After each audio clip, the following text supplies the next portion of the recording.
What if I told you the most iconic tech capital in the world, the city of startups, billionaires, and AI dreams, was once a windswept, forgotten village where wolves howled in the dunes, and the only currency was cattle hides?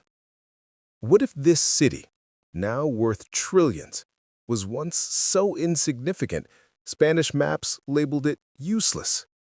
And what if its entire destiny hinged on one single accidental discovery buried in a riverbed 130 miles away?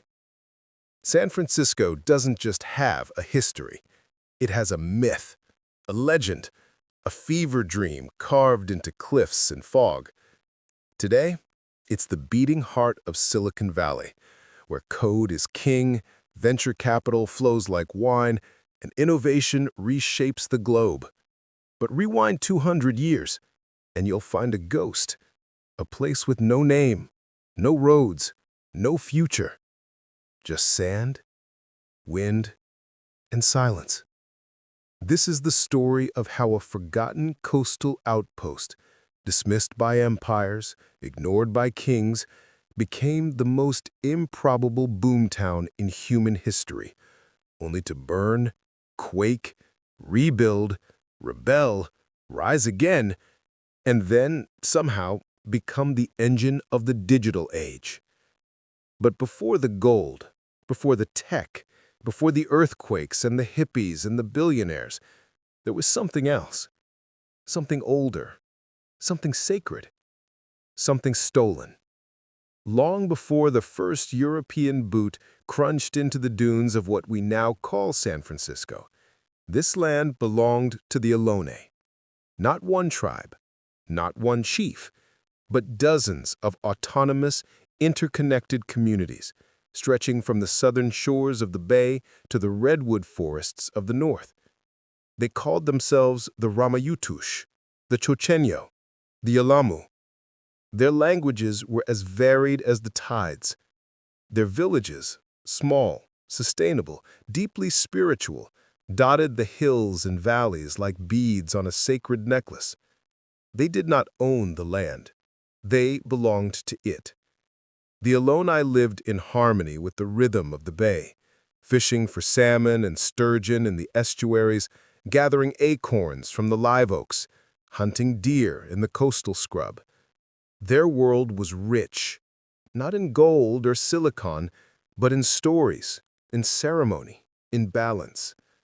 They built dome-shaped tule houses, wove intricate baskets, danced beneath the stars to honor Coyote the trickster and Eagle the sky-father.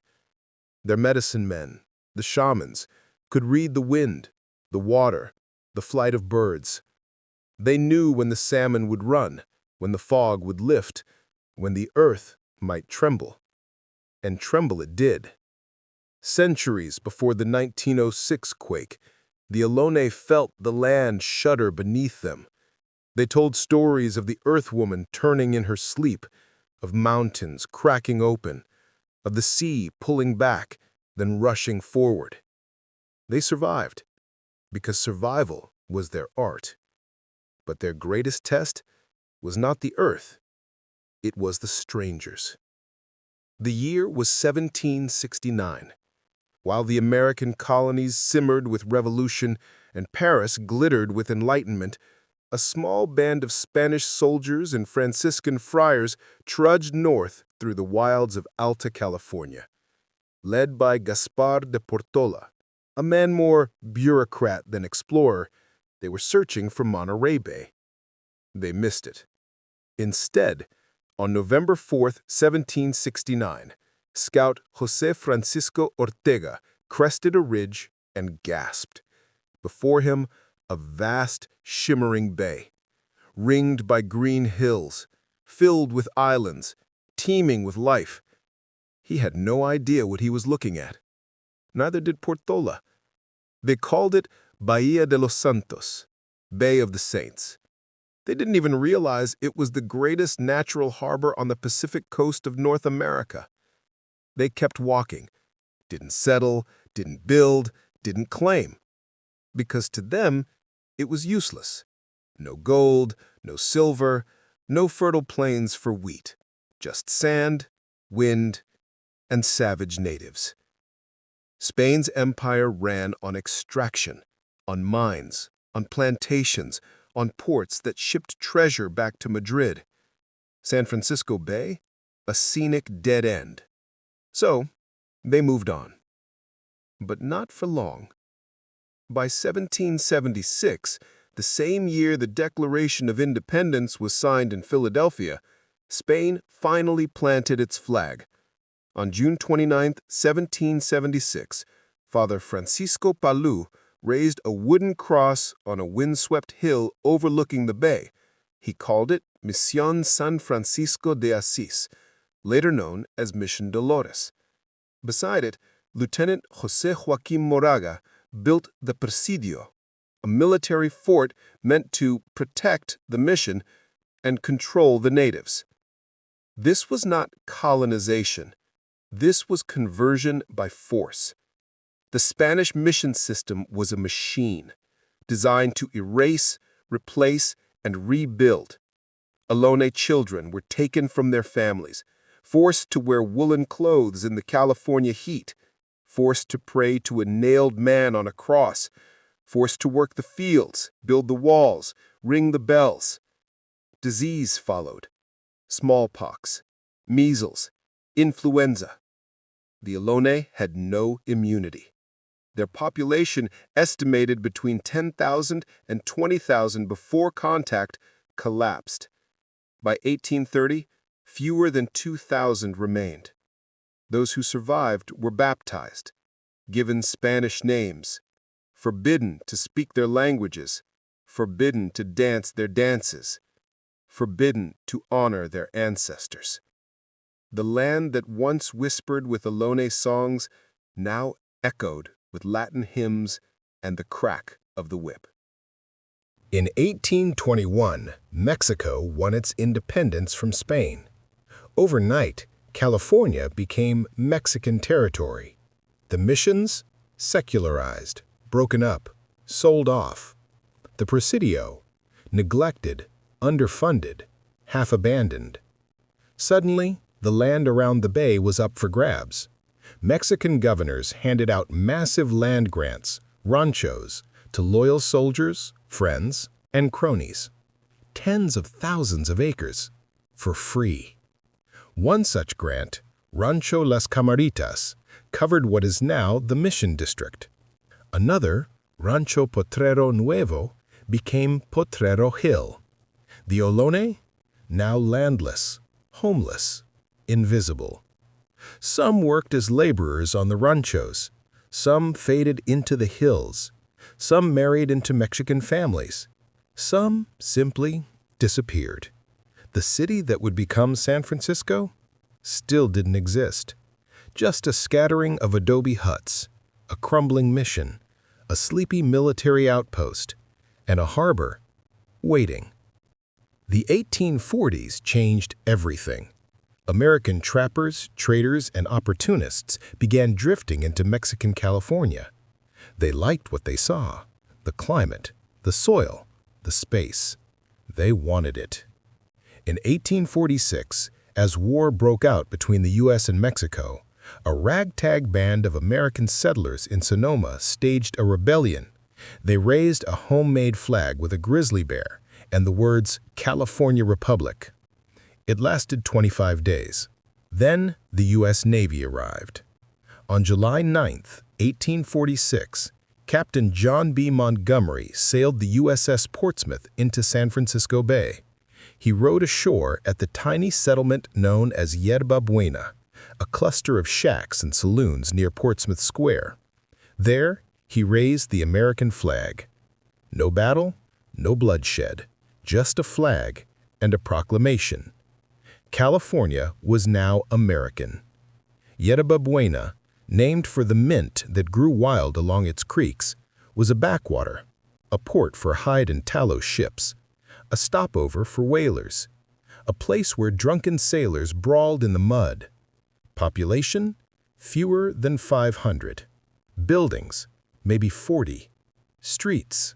Dirt paths, often flooded at high tide. The harbor, still magnificent, still empty.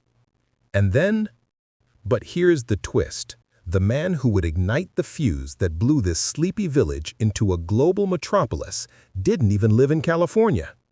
He was a carpenter, working for a Swiss immigrant building a sawmill in the foothills, 130 miles away. And on January 24th, 1848, he saw something glint in the riverbed. His name was James W. Marshall. On that cold January morning, while inspecting the tail race of Sutter's Mill on the American River, he noticed flakes of something glittering in the water. He picked one up, tested it, bit it. It was soft, heavy, yellow, gold. He showed it to his boss, John Sutter, a German-born land baron who dreamed of building an agricultural empire in the Sacramento Valley. Sutter's reaction? Panic. He knew what gold meant. It meant chaos, invasion, ruin. He begged Marshall to keep it quiet. They didn't. News leaked, slowly at first. A whisper in a tavern, a letter to a cousin in Oregon, a boast from a drunken prospector. Then, explosion. March 15, 1848, the San Francisco newspaper, The Californian, printed a small item. Gold, gold, gold from the American River. Nobody believed it. May 12, 1848, merchant Sam Brannan, a cunning Mormon entrepreneur, marched through the streets of Yerba Buena holding a bottle of gold dust, screaming, "Gold, gold, gold from the American River." He owned the only store selling picks, pans, and shovels. He became California's first millionaire. By June, half the male population of San Francisco had abandoned their jobs, their shops, their families, and headed for the hills. Ships sat rotting in the harbor. Crews vanished overnight. Stores locked their doors. Newspapers suspended publication. The post office closed. The town emptied. Think about that. A city doesn't die because of war or plague or famine. It dies because everyone leaves to get rich. And yet, this wasn't death. This was birth. They came from everywhere. From New York, booking 6-month voyages around Cape Horn. From Missouri, crossing deserts in covered wagons. From Chile, Peru, Hawaii, sailing north on creaking schooners. From Australia, ex-convicts, ex-miners, ex-soldiers. By 1849, they were called the 49ers, and they descended on San Francisco like locusts. The population exploded from 500 in 1847 to 5,000 in 1848 to 25,000 in 1849 to 50,000 by 1850. Tents, shacks, makeshift saloons, gambling dens, brothels, all built on sand, dunes, and wreckage. Hundreds of ships arrived and were abandoned. Their crews vanished into the goldfields. Their hulls became warehouses, hotels, even jails, buried under landfill as the city expanded. The streets? A chaos of mud, manure, and desperation. Crime? Rampant. Murder? Common. Justice? Bought and sold. Vigilance committees formed. Citizen militias that hang thieves from lampposts without trial. Fortunes were made overnight, lost the next day. Women? Few and powerful. Many became entrepreneurs, running boarding houses, laundries, restaurants. Some became legends, like Belle Cora, the madam who ruled the Barbary Coast. Ethnic tensions? Explosive. White miners passed laws to tax and expel Chinese, Mexican, and Chilean prospectors. Lynchings were common. This wasn't a city. It was a fever, a gold-fueled hallucination. And then, the city burned. Not once, not twice, but 7 times in 18 months. Wooden buildings, open flames, drunken brawls, greedy landlords. Disaster was inevitable. December 22, 1849, the first Great Fire. Started in a paint shop, destroyed 30 buildings. May 3rd, 1850, second fire, 50 buildings gone. June 14th, 1850, third fire, 30 more. September 17th, 1850, fourth fire, 200 buildings, $1 million in damage. May 3rd, 1851, fifth fire, worse, much worse. Started in a paint and upholstery store, fueled by turpentine and wind.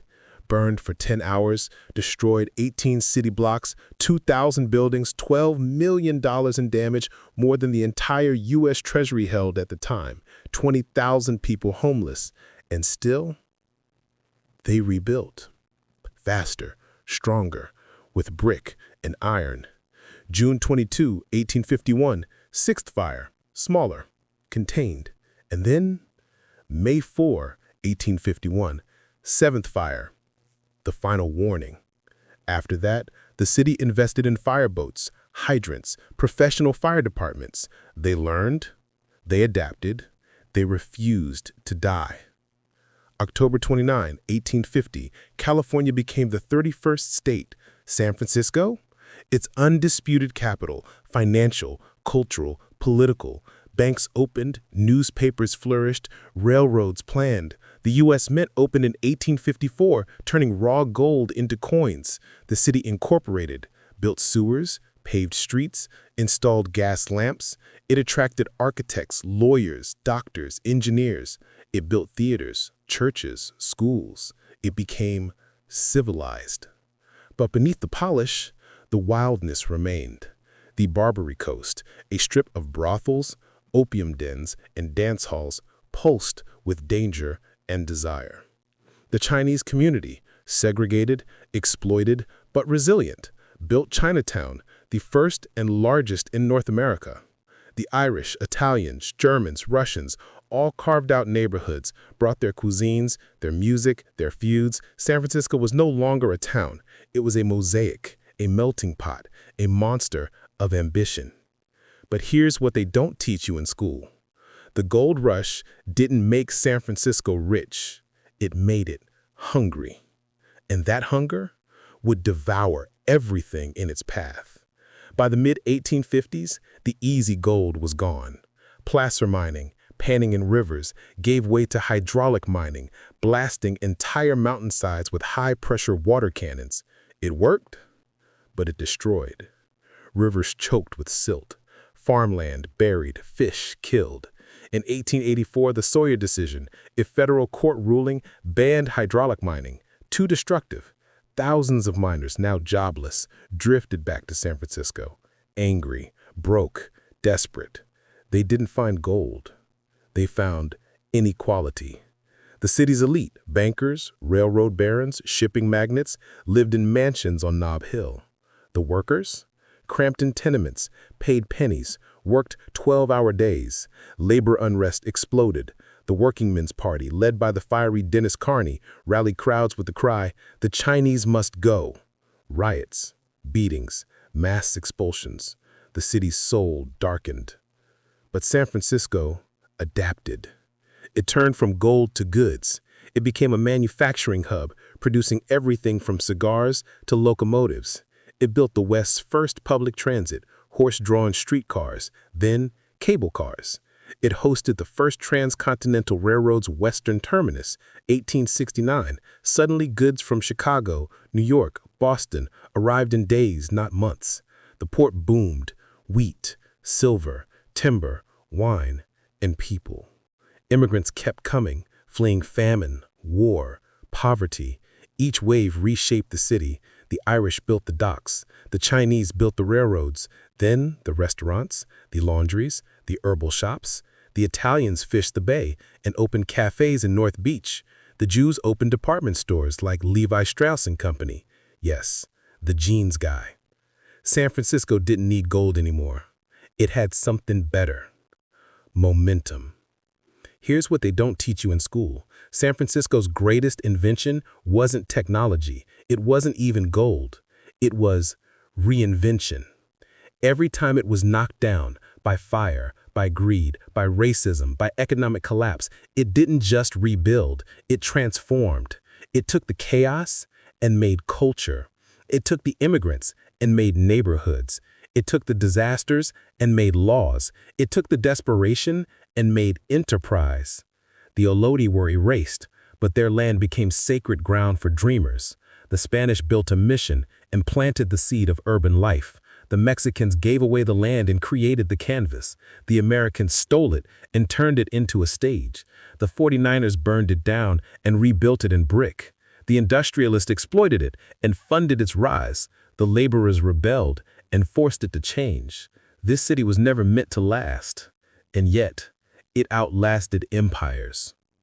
What if I told you that the greatest disaster in San Francisco's history didn't kill the city, it resurrected it? That the day the earth split open and fire swallowed the streets was the day San Francisco became immortal? That beneath the polished chrome of its tech towers and the curated cool of its coffee shops lie the scorched bones of 30,000 buildings and the ghosts of 3,000 souls? And what if the man who saved the city was a crook, a gambler, a political boss who ruled with bribes, bullets, and backroom deals? Welcome to Chapter 2. This is where the fairy tale ends and the real story begins. The gold rush was just the spark. Now comes the inferno. San Francisco didn't just survive the 19th century, it devoured it. By 1870, it was the wealthiest, wildest, most cosmopolitan city west of the Mississippi. It had opera houses, stock exchanges, electric streetlights before most American cities had gas. It had cable cars climbing hills no horse could conquer. It had millionaires in velvet coats and beggars sleeping in alleyways slick with sewage. It had Chinatown, the largest Chinese enclave outside Asia, pulsing with herbal shops, gambling dens, and secret societies. It had the Barbary Coast, where a sailor could lose his wages, his teeth, and his life before sunrise. It had Nob Hill, where railroad barons like Leland Stanford and Mark Hopkins built palaces of marble and stained glass, while laborers starved in south of Market tenements. It was a city of staggering contradictions, a city that preached progress while lynching Chinese workers, a city that celebrated freedom while segregating schools, a city that called itself enlightened while letting children work 14-hour days in cigar factories. And then, on April 18, 1906, the Earth had enough. But here's the twist they don't tell you in textbooks. The earthquake didn't destroy San Francisco. The fire did. And the fire was man-made. At 5:12 a.m., the ground lurched. Not a tremor, not a shake, a roar, a rupture. The San Andreas Fault, 296 miles long, silent for centuries, finally screamed. The shaking lasted less than a minute, but it was enough. Brick buildings pancaked, chimneys toppled, streets cracked open like eggshells. The Palace Hotel, the grandest in the West, lost its glass dome. The City Hall, still under construction, collapsed like wet cardboard. The quake itself killed hundreds. But the real killer? Fire. Gas lines ruptured, kerosene lamps overturned, wood stoves tipped. Within minutes, flames erupted in 52 different locations, and the city had no water. The quake had shattered the mains. Firefighters arrived with hoses and found only dust. They tried dynamiting buildings to create fire breaks. They made it worse. The flames spread, unstoppable, hungry. Driven by 30-mile-per-hour winds, the firestorm devoured block after block.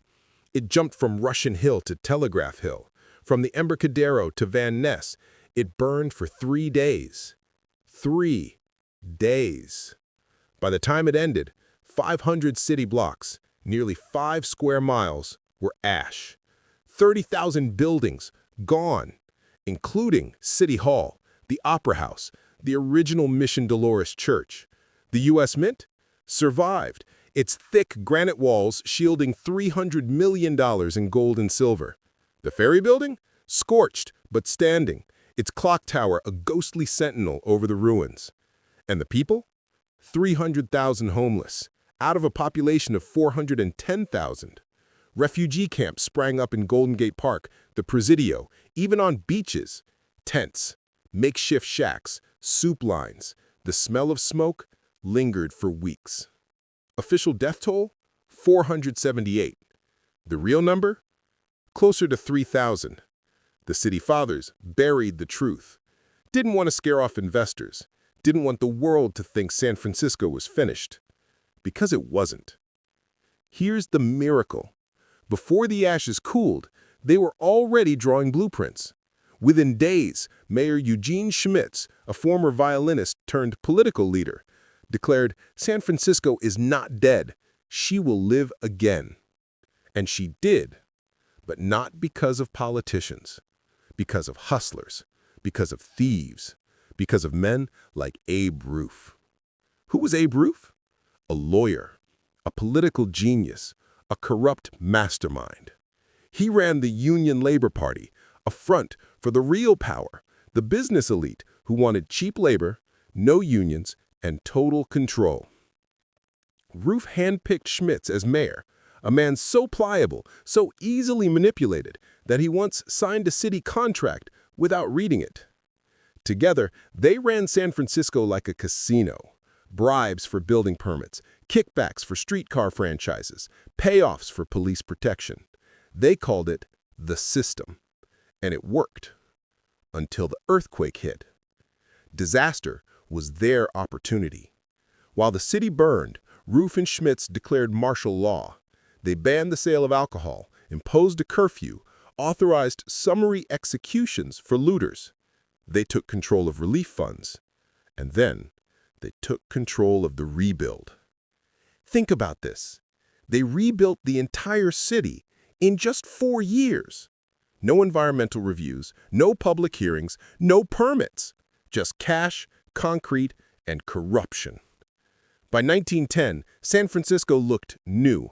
Wider streets, steel-framed buildings, reinforced foundations. They built the Ferry Building bigger, the Palace Hotel grander. They laid out new parks, installed modern sewers, built hospitals. They even tried to erase Chinatown, calling it a plague spot, and relocate its residents to the outskirts. The Chinese community fought back, hired white architects, rebuilt with pagoda roofs and Oriental flair, turning racism into tourism. It worked.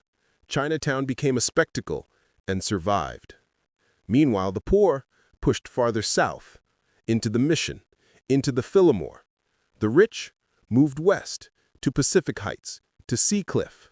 The city didn't just rebuild, it resegregated, it restratified, it reinvented inequality.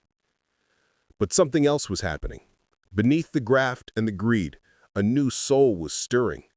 Artists, writers, radicals. Jack London published The Call of the Wild in 1903 and made San Francisco a literary capital. Ambrose Bierce vanished into Mexico in 1913, leaving behind ghost stories and razor-sharp satire.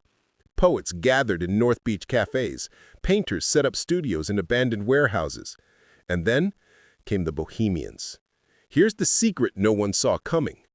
The earthquake didn't just break buildings, it broke minds.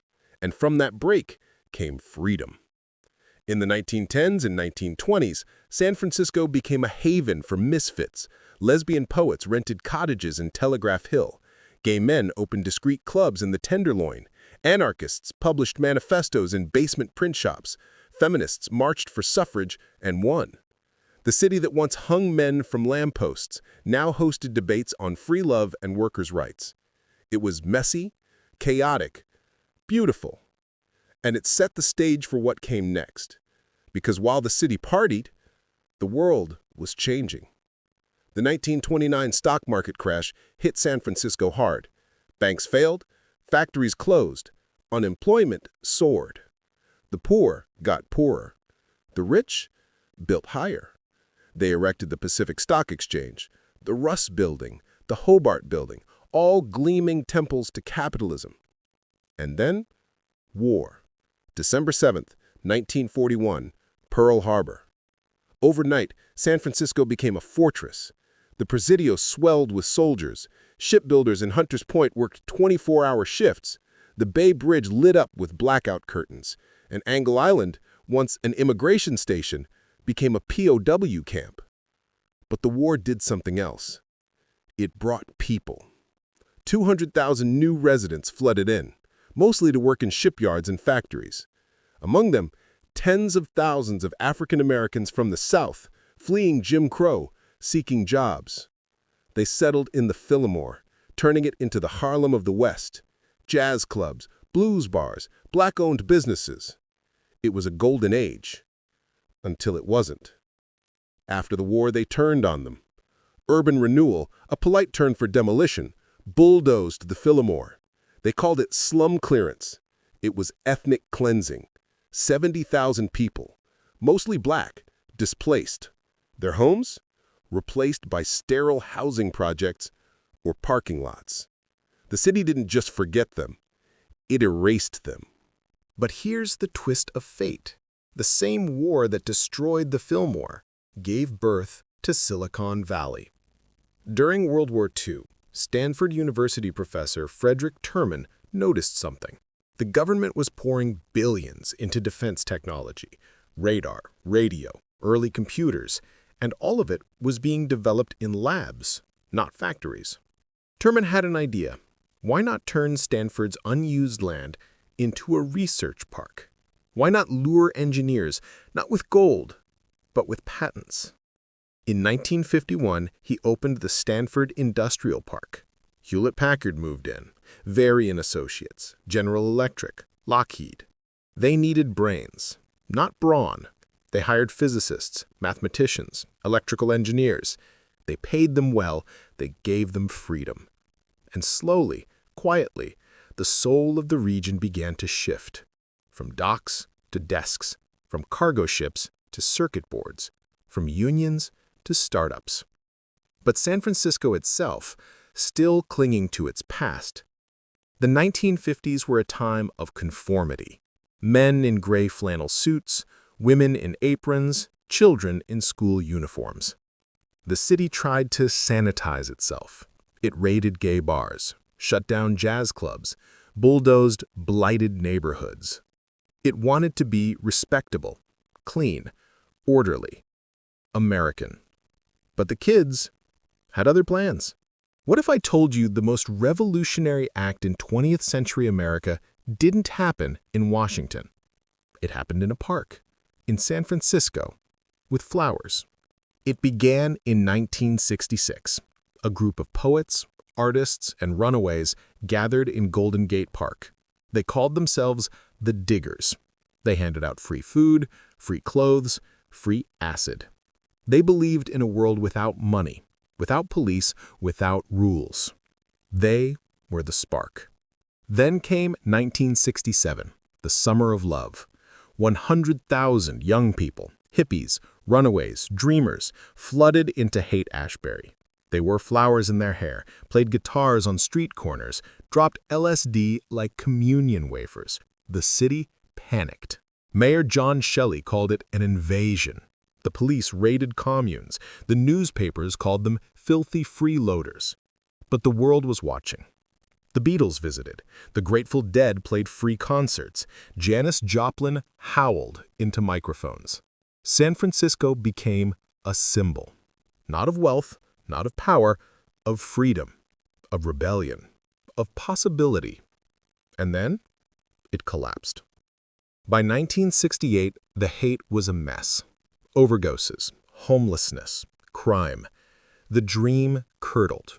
The kids left. The landlords raised rents. The city swept the streets and pretended it never happened. But it did.